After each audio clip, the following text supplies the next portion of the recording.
Yeah, I'm Brian Martell. I'm the Chief Creative Officer of Gearbox Software, and I'm the Director of Aliens, Colonial Marines.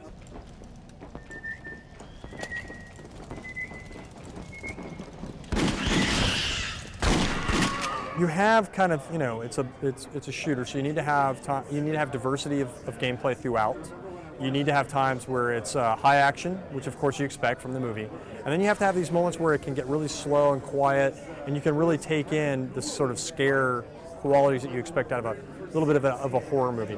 But the game is predominantly more action than it is horror. Yeah, there's a good balance between needing to worry about, what are the resources that you have, finding more resources and using the weapons, but a lot of it is really about just filling that fantasy of, hey, I wanted to use these weapons, I want to have some fun with them, and these are the situations I'm in. So yeah, we have a little bit of all the above, but we can't make it too much about a total survival horror. I'm worried about every bullet, because we want you to be able to you have that situation where you're like conserving it and you never get to use it. So we want to make sure that you're able to use the things that are there. I think things like the Wii U are really becoming very sexy with what you can do with the controller, and especially with what you're able to do with using things like motion tracker or whatever the sub gameplay will be that you get to see on there. I think that's a compelling experience. I think the machine itself will be one of the best looking versions of the game, because they've got more RAM than some of the other things, and it's they're late in the cycle, so they've got this really great processor and all that kind of stuff. This particular engine has the ability to really kind of cross the generational gap between now and then.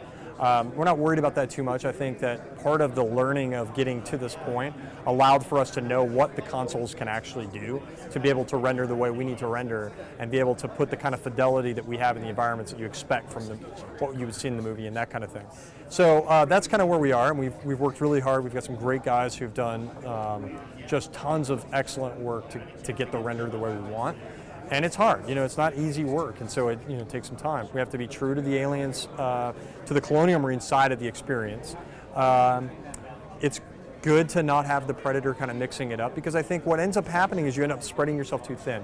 You're trying to deal with 3 different campaigns, you're trying to do with 3 different types of things, I have to have all this stuff. What we can really concentrate predominantly on is all Colonial Marines experience, especially for single player, and then in multiplayer, the onus is a lot less hard to worry about how do the aliens feel.